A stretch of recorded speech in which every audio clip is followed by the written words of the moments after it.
Assalamualaikum warahmatullahi wabarakatuh. Dijumpa tepang di pemirsa sarang mesin kuring di channel Politik Cilik.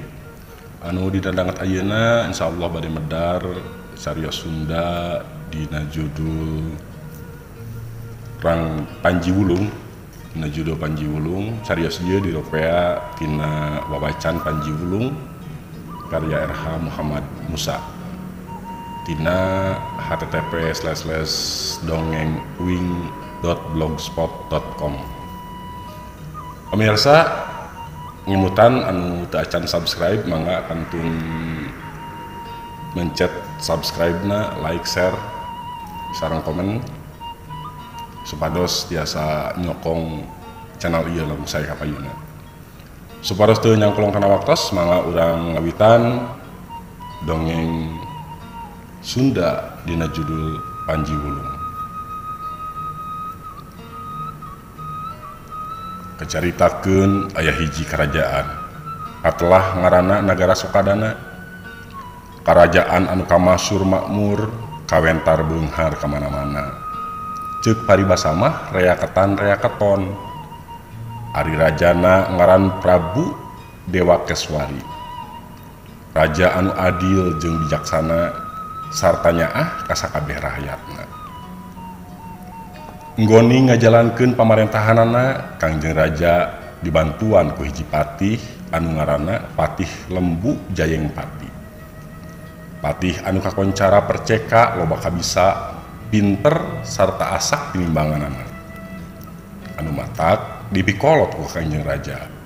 Katambah-tambah kacida satia jeung satuhu tara kacatur ngijing sila bengkok sembah. Acaritakeun Kangjeng Raja boga selir Tunjung Sari nu asalna ti Blambangan.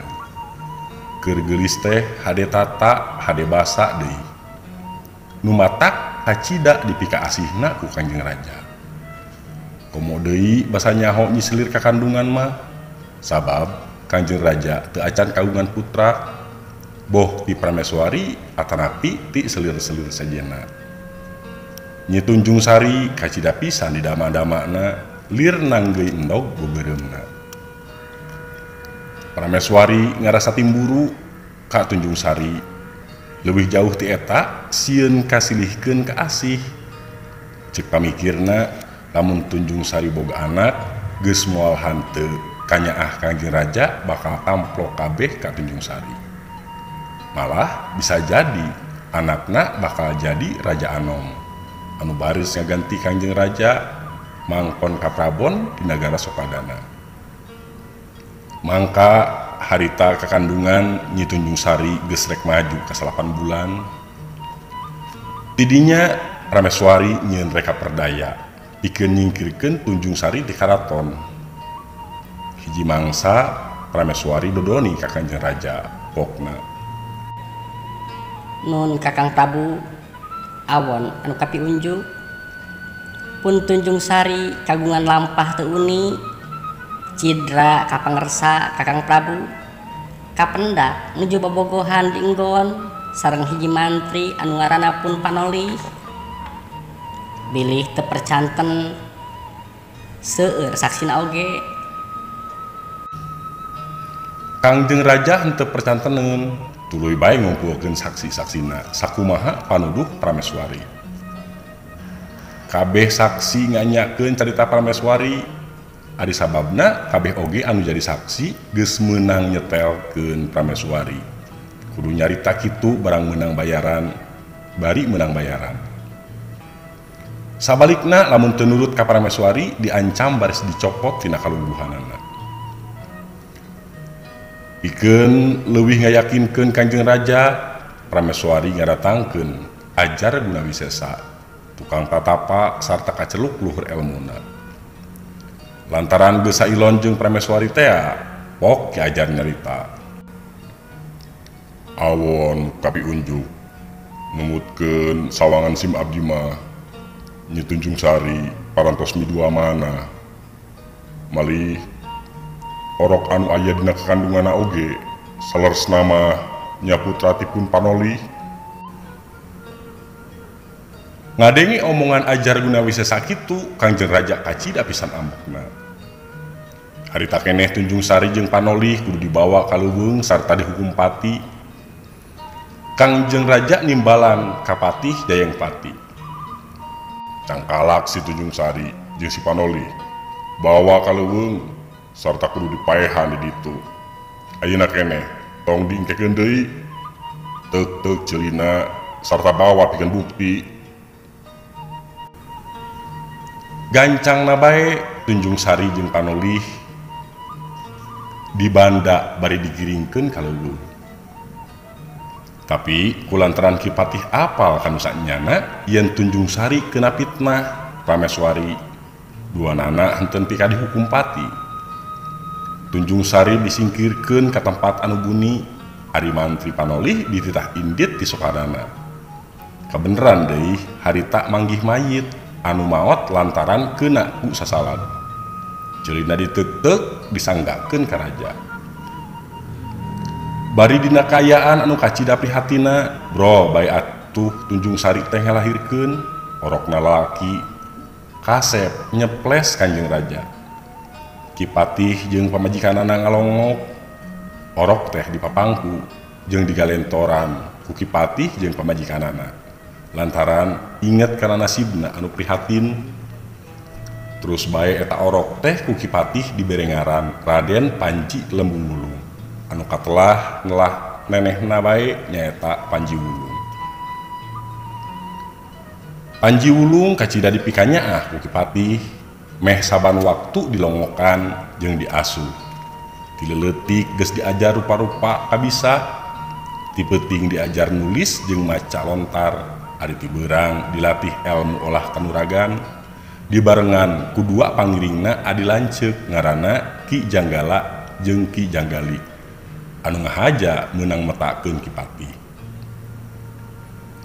Panji Wulung oge dilatih elmu kabedasan, bedas lantaran asa ku kabiasaan latihan lain ku jalan jampe pamake anu dipuasaan. Panji Wulung kudu ngangkat timah jeung besi, unggal isuk ulah aya anu kalarung, sarta unggal poe eta timah jeung besi teh beratna kudu ditambahan saeutik-saeutik. Pangaruhna katenjo kalawan tetela, awak Panji Wulung jadi ngeusi jeung cangker sarta tanagana bedas hese babandinganana. Sanggeus Panji Wulung nincak sawawa bebeja ka Ki Patih nu jadi bapa angkatna, yen manehna hayang ngalalana neangan luang jeung pangalaman sakumaha adatna nonoman alam harita.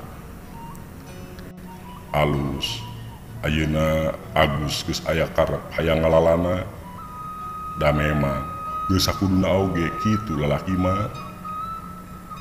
Ulah kurung batok ngotok ngobok wae di lembur, ambeh pikiran kabuka jeung jembar panalar. Ceuk Ki Patih bari terus mere rupa-rupa pituah.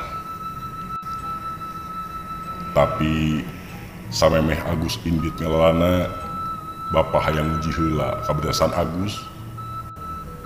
Ceuk Ki Patih deui dibarung ku imut deudeuh. Panji Wulung kudu mentang gada besi, gada pusaka anu beratna 2 pikul. Salian ti eta kudu mentang gondewa besi anu gedena sagede tangka jambe. Gada geus dijingjing ku Panji Wulung, ditangtang teng-teng jiga anu hampangeun pisan. Mata kaget kabeh sakur anu ningali. Ceg Panji Wulung kana gondewa besi, gondewa geus kajungjungkeun gampang pisan. Ceg kana panah besi anu sagede-gede halu, tuluy dipentangkeun jauh pisan. Surak kabeh jalma nu ningali, Ki Patih kacida pisan bungahna, tetela Panji Wulung tanagana bedas pisan. Di Sokadana geus moal aya tandingna, geus meujeuhna lunta ninggalkeun lembur neangan luang jeung pangalaman anyar. Kocapkeun Panji Wulung geus ngalalana, lunta ti nagara dibarengan ku pangiring nu satia, pangiring kembar Janggala rejeung Janggali, lempang antare bari saruka bunga. Mapai-mapai jalan, mimpir-mimpir pasir, sup kaleuweung ganggong si magonggong, mapai jalan satapak taranti mileuweungan. Tuluy reureuh handapeun tangkal kai badag, bala kecerakan muka timbal bebekelan. Keur kitu torojo tilu jalma jarangkung gede nyamperkeun ka Panji Wulung sapara kanca. Karepna arek ngabegal anu keur lumampah. Sosorongot menta barang bawaan Panji Wulung. Heula paman, gampang masrahkeun bawaan mah, cek Panji Wulung ka eta begal. Ayeuna mah urang pabedas-bedas tanaga. Tuh, lamun itu catang bisa kaangkat ku paman, kuring sejak nurut kana kahayang paman. Begal-begal asa ditangtang ku budak satepak, nyamperkeun catang nu balang di jalan. Tuluy dipanggul, tapi oleh henteu kapanggul. Malah kawiwirangan tangka prat-pet prot hitut. Catang dipanggul ku tilu begal bebarengan henteu bisa onget-onget acan. Ku tina beratna. Sok ayeuna mah jungjungkeun ku maneh. Kumana oge tangku mah bisa kaangkat. Lurah begal ngomong bengis ka Panji Wulung. Tidinya Panji Wulung manggul catang. Catang kajungjungkeun siga nu hampangeun pisan. Lurah begal anu ngaranna Jayapati bluk nyuuh ngaku taluk ka Panji Wulung. Kitu deui jeung dua baturna Kebo Manggala jeung Kebo Rarangin sejak milu ngalalana ka Panji Wulung ngitung lembur ngajajah milang kori. Ayeuna Raden bari angkat ka mana? Jayapati nanya ka Panji Wulung. Kuring teh hayang neangan luang jeung pangarti, tembal Panji Wulung. Jayapati nyaritakeun yen teu jauh tidinya aya patapaan ngaranna Ajar Gunawisesa, resi nu katotol sakti manggulang-mangguling anu matak loba anu guguru di dinya.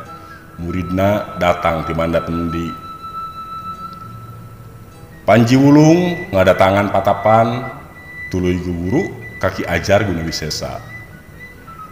Panji Wulung diajar rupa-rupa ajian, ngawirid ilmu kabedasan jeung kadugalan. Beurang peuting meh tayareuhna nepi ka sababaraha ajian apal cangkem. Panji Wulung ngerasa kesel lantaran ngaji ilmu bari teu jeungprakna, jadi henteu nyaho hasil tina ajaranana. Panji Wulung nepikeun eta hal ka Ki Ajar. Ngadenge kitu Ki Ajar kacida ambekna. Panji Wulung dicarekan lak-lak dasar disebut cucungah kumawani kanu jadi guru. Malah leuwih ti kitu Ki Ajar anu barangasan nepi ka neunggeulna pisan ka Panji Wulung. Tapi Panji Wulung teu rengrot-rengrot. Nenjo kitu Ki Ajar beuki nafsu bae. Panji Wulung diteunggel sirahna ku tongkat, tapi kalah ka tongkatna anu potong. Ngarasa dianiaya bari teu tuah teu dosa, Panji Wulung oge henteu cicingeun jeung nangtung pasang kuda-kuda. Der bae gelut patutunggalan jeung Ki Ajar. Murid-murid Ki Ajar milu narajang bela kanu jadi guru ngoroyok Panji Wulung. Nenjo kaayaan kitu Janggala jeung Janggali, Jayapati, Kebo Manggala, Katut Kebo Rarangin maju ngabela dununganana Panji Wulung. Limaan dirempuk ku jalma puluh-puluh tetep tagen henteu katembong ripuh. Malah murid-murid Ki Ajar loba anu kasorang. Teu kuat ngayonan Panji Wulung sabalad-balad. Ki Ajar tarung patutunggalan ka Panji Wulung mimitina ngadu tanaga sarua kuat jeung bedasna. Tidinya ngadukeun pakarang gagamanana Ki Ajar mesat gobang ari Panji Wulung nyabut keris. Akhirna Ki Ajar Gunawisesa nempi ka patina. Beteungna budal badil ditewek ku Panji Wulung. Sanggeus guruna perdaya mah murid-muridna bubar katawuran bararik deui ka lemburna sewang-sewangan. Panji Wulung neruskeun deui lalampahanana ngitung lembur ngajajah milang kori, neangan luang jeung pangalaman anyar. Ari Janggala jeung Janggali henteu tinggaleun. Kitu deui Jayapati jeung dua baturna anu aya anu ayeuna beuki ajrih bae ka Panji Wulung. Salila leumpang jangali cacarita yen saknyana ajar guna wisesa teh resi anu sapongkol jeung prameswari pikeun nyingkirkeun ibuna Panji Wulung. Janggala buka rusia ka Panji Wulung anu saestuna Raden teh putri Raja Sokadana da ari Raden Patih mah mung Rama Pulung. Ceuk Janggala anu dihaminan ku Janggali ngadenge kitu Panji Wulung kacida kagetna. Barabat atuh Janggala nyaritakeun kajadian sawatara tahun ka tukang di Sokadana. Nyi Tunjung Sari ibuna Panji Wulung tea dipitnah ku prameswari boga lampah serong. Pebogohan jeung hiji mantri anu ngaranna Panoli. Prameswari sapongkol jeung ajar guna wisesa nepi ka omonganana dipercaya ku Kanjeng Raja. Akhirnya Nyi Tunjung Sari disingkurkeun ku Patih. Panji Wulung nganuhunkeun ka Janggala anu geus muka rusiah lalakon hirupna. Henteu karasa Panji Wulung anjog ka basisir. Di tengah laut katingali kapal cai labuh jangkar. Teu lila aya sawatara kalasi turun tina sampan. Hanjat ka darat rek ngalacai nginum keur di kapal. Apaan cai laut mah teu bisa dipake nginum. Panji Wulung sabatur-batur milu kana sampan terus haranjat kana kapal cai rek milu balayar. Kamana bae balayarna eta kapal cai arek milu. Henteu puguh anu dijugjug da keur ngalalana. Anu penting mah bisa meuntas lautan. Ari anu boga kapal teh urang Malayu Patani. Umurna ngora keneh ngaranna Daeng Bramani. Marih keneh katurunan raja-raja Bugis teh akina. Daeng Bramani ampok jeung Panji Wulung. Duanana ngarasa cop jeung lelembutanana. Tuluy bae sosobatan lir dulur pet ku hingis. Tidinya kapal cai maju deui ngambah sagara. Anjog bae ka tanah Patani lembur ki Daeng. Panji Wulung kacida dibagiakeunana, kacida disenangkeunana ku Daeng Bramani. Meunang sataun ngumbara di Patani, Panji Wulung teruskeun deui lalampahanana.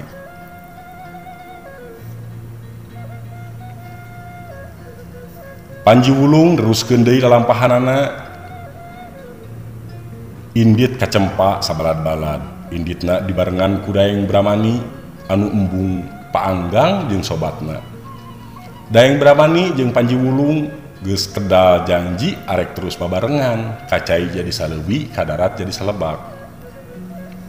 Datang ka nagara Cempa, Panji Wulung jeung batur-baturna lumampahna milemburan. Masisian nepi ka hiji lembur anu singkur. Panji Wulung bubujang di hiji tukang tani, molah sawah, molah kebon dilakonan. Henteu tumarimpang bobolokot kuleutak. Pagaweanana nyugemakeun pisan si tukang tani lantaran hasil tatanena cukul leuwih ti biasa. Kacaritakeun dina hiji mangsa eta lembur diserang jeung diranjah ku begal, urang lembur teu aya daya upaya. Ngayonan begal anu jumlahna leuwih loba. Barengis sarta taya ras-rasan pisan, Panji Wulung jeung Daeng Bramani katut para pangiringna anu limaan tea merangan begal nepi ka loba anu paeh sawareh deui kalabur ka kaburan. Begal anu nyesa ngan kari tujuhanana tarakluk ka Panji Wulung sarta janji rek satia satuhu ka Panji Wulung. Sanggeus aya kana sataun cicing didinya, Panji Wulung teruskeun deui lalampahanana mapai-mapai leuweung geledegan. Ayeuna mah anu leumpang teh jadi lobaan dari tambahan ku begal anu tujuhan teh. Kabeh ngarasa ajri ka Panji Wulung. Anjog bae ka hiji tegal upuk aplak ti kajauhan katenjo aya hiji awewe anu keur dipaksa pirusa rek diroga hala ku lalaki jangkung hideung kawas badawang. Panji Wulung nyokot gondewa jeung panahna, si lalaki dipentang keuna pisan kana tarangna. Harita keneh ngajungkel teu nyangga kuliah. Si awewe disampeurkeun ku Panji Wulung eta awewe ngagabrug ka Panji Wulung ceurik bungah geus leupas tina marawahaya. Awewe geulis keur meujeuhna rumaja putri ku Panji Wulung di tale. Pangna bisa aya di dinya barabat atuh nu geulis nyaritakeun lalakonna. Ari ngaranna anu saestu Putri Andayeningrat, putri kadeudeuh Kangjeng Raja Cempa. Nyi putri dipaling ku mantri Panglima Banggali, mantri anu purah ngurus gajah di Cempa. Mantri anu kacida dipercayana ku Kangjeng Raja bet henteu nyangka akhir-akhir boga lampah nirca maling Nyi putri ku cara reka perdaya. Kocapkeun kaayaan di negara Cempa harita keur guyur jeung tagiwur. Nyi putri dibawa kabur ku mantri Panglima. Enggal Kangjeng Raja ngembarkeun sayembara saha-saha anu bisa menangkeun deui putri komo bari jeung maehan mantri Panglima baris dikawinkeun ka Nyi putri anu geulis. Sarta diangkat jadi Raja Anom di Cempa. Jalma-jalma ubiag nareangan Nyi putri sakuliah nagara disaksrak tayan kaliwat. Aya mantri ngora ngaranna Andakasura, manehna manggihan mantri Panglima Banggali geus jadi mayit ngajoprak di Tegal sisi leuweung. Andakasura ngabohong ka Raja Cempa. Mantri Panglima geus dipaehan ku manehna. Ari Nyi putri cenah henteu kapanggih di dinya. Raja Cempa jeung Prameswari kacida sedihna. Disangkana Putri Adyadiningrat geus maot sarta dirogahala ku mantri Panglima. Panji Wulung ngutus Daeng Bramani pikeun ngirimkeun surat ka Raja Cempa. Eusi suratna netelakeun yen Nyi putri salamet sarta ayeuna keur aya di jalan reka karaton. Surat geus katampa sarta terus dibaca. Kangjeng Raja bungah anu taya papadana nampa surat ti Panji Wulung. Harita keneh Kangjeng Raja nimbalan patih. Mantri katut para penggawa liana pikeun nyieun upacara mapang Nyi putri. Raja Cempa jeung Prameswari kacida bungahna. Panji Wulung dikawinkeun jeung Nyi putri sarta harita keneh dijenengkeun Prabu Anom. Ngaranan diganti jadi Pangeran Dewa Kusuma. Ari Daeng Bramani jadi Demang Urawan. Der ngayakeun pesta 7 hungi 7 dinten tatabuhan ngegeder meh taya eureuna jelema datang ti suklakna ti siklukna. Kacaritakeun mantri Andakasura anu julig kanyahoan bohongna ku Kangjeng Raja. Anu ngaku-ngaku geus maehan mantri Panglima sarta nyebutkeun Nyi putri geus taya di kieuna. Andakasura rek dihukum gantung di alun-alun. Kangjeng Raja menta timbangan Prabu Anom. Andakasura dihampura ku Prabu Anom sarta dibebaskeun tina hukumanana asal daek nya satia satuhu kumaula.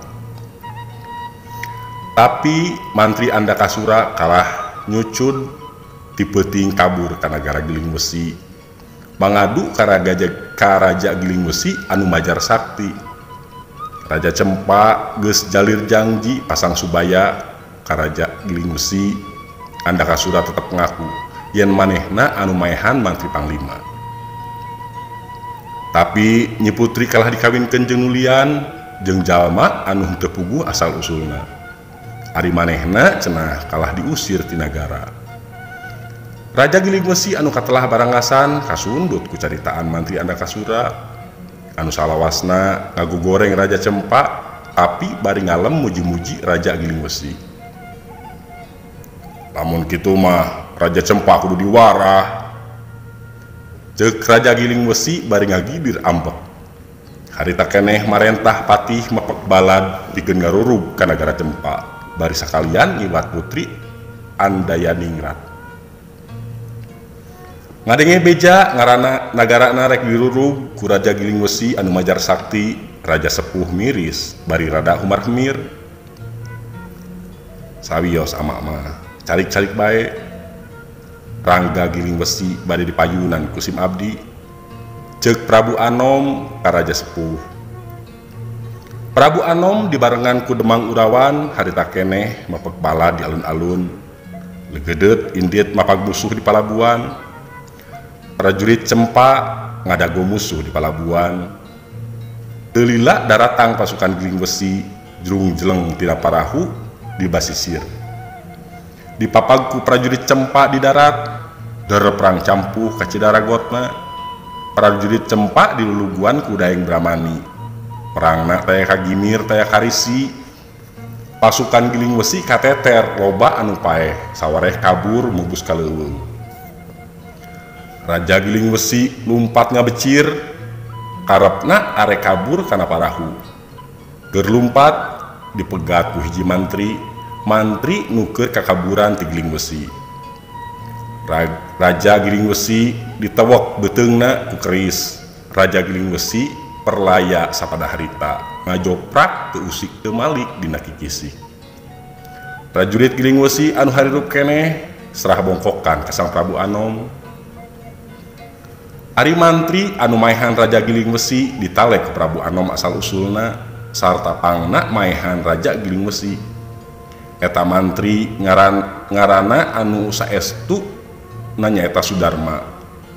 Keur kakaburan ti nagara Giling Besi lantaran henteu satuju kana lampah raja anu marentah karajaan sakarep ingsun ngan wungkul mikiran kasenangan pribadi. Ari rahayatna hirup susah jeung loba kasieun. Mantri Sudarma dibawa ke Karaton Cempa kitu deui jeung prajurit Giling Besi nu geus taluk. Sudarma diangkat jadi patih Giling Besi, ngaranna diganti jadi patih kalana Suraludira. Minangka wawakil Raja Cempa di Giling Besi, der atuh ngayakeun pesta rongkah. Urang Cempa jeung urang Giling Besi ngahiji, suka seuri suka bunga pesta babarengan. Dina hiji mangsa Raja Sepuh ngaraos yen anjeunna geus meujeuhna liren jadi raja. Nya kalungguhan dipasrahkeun ka mantuna anu geus katulup sarta kauji wewesena sarta katinggalnya ahna ka sakumna rakyat. Prabu Anom kapapancenan mangkon ka Prabon ngaheuyeuk dayeuh di Karajaan Cempa katut sawatara nagara jeung daerah bawahanana. Gelarna anu anyar Adipati Dewa Kusuma. Kocapkeun di negara Sukadana. Patih Jayeng Patih anu ngarorok Panji Wulung keur budak ayeuna geus boga anak lalaki sawawa. Ngaranna Raden Panji Pamekas. Raden Panji dijadikeun anak pukut ku raja lantaran Kangjeng Raja teu kagungan putra. Malah digadangkeun baris ngagentos anjeunna jadi Prabu Anom di negara Sukadana. Patih Jayeng Patih inget ka Panji Wulung keur kitu torojol utusan ti Raja Cempa Demang Urawan katut janggala janggali ngirimkeun surat ti Panji Wulung anu ayeuna geus mangku ka Prabon di Cempa. Sanggeus dibaca sarta dibaca eusina Ki Patih jeung pamajikanana kacida bungahna. Teu nyangka saeutik-eutik acan yen Raja Cempa anu anyar teh nyaeta Panji Wulung. Kacaritakeun Sang Prabu Dewa Keswari waktu keur moro ngobrol jeung Ki Patih. Raja nyaritakeun yen geus sababaraha kali Nyi Tunjung Sari datang dina impianana. Patih meunang kasempatan hade pikeun balaka yen saknyana Tunjung Sari masih kena hirup. Malah anakna nya anak Raja Dewa Keswari anu harita masih keneh aya dina kandungan Ki Wari geus ngadeg raja di negara Cempa. Barabat atuh Patih nyaritakeun lalakonna ti mimiti Tunjung Sari diusir ti karaton lantaran dipitnah ku Prameswari nepi ka nampa surat ti Raja Cempa. Raja bungah ngadenge caritaan Patih kitu timbul benduna ka Prameswari anu julig. Harita keneh Tunjung Sari diala ka karaton sarta dijenengkeun jadi Prameswari. Ngaranna diganti jadi Ratu Sekar Kancana. Ari Prameswari anu julig teh dipanjarakeun. Ki Patih dijurung ka Cempa ku Kangjeng Raja. Dititah ngala Raja Cempa katut Prameswarina supaya bisa kabawa duanana ka Sukadana. Ki Patih jeung pamajikanana katut pangiringna balayar ka negeri Cempa. nohonan timbalan raja. Ocapkeun geus balik deui ka Sokadana dibarengan ku Raja Cempa Katut Prameswarina. Pikeun ngajalankeun pamarentahan sapopoe dipercayakeun ka Patih Katut sawatara mantri. Tepi ka Sokadana rombongan ti Cempa dipapal ku upacara anu kacida rongkahna. Kangjeng Raja Katut Prameswari anyar teh nyacapkeun ka Sono jeung putra kadeudeuh Panji Wulung anu ayeuna geus jadi Raja Cempa. Tidinya Kangjeng Raja masrahkeun ka Prabon tuluy babadamian jeung Panji Wulung. Nya dipasrahkeun nagara Sokadana ka anak Raden Panji Pamekas. Minangka pamulang tarima kana kasatiaan Patih. Raden Panji diistrenan gelarna Prabu Dewa Brata.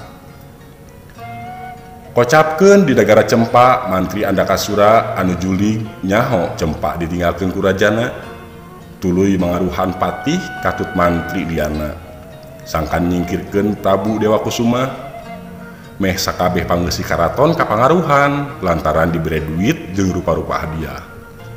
Iwal mantri kolot nu ngaran Ngabei Martadipura Ki Ngabei dicangkalak sarta dipanjara. Kitu deui pangeusih karaton sejena anu teu daek biluk Kaki Patih jeung Andakasura. Prabu Dewa Kusuma jeung rombonganana tepi ka pelabuhan nagara Cempa di Sokadana dipapag ku pasukan Patih jeung Andakasura. Rombongan sang Prabu ditembakan ti darat. Keur kitu projo kapal perang ti Giling Wesi mantuan sang Prabu ngalawan anu merangan. Pasukan Ki Patih jeung Andakasura teu tahan, sawareh perlaya, sawareh deui serah bongkokan. Ki Patih jeung Andakasura katangkep. Minangka hukumanana ke Ki Patih diturunkeun pangkatna jadi mantri biasa.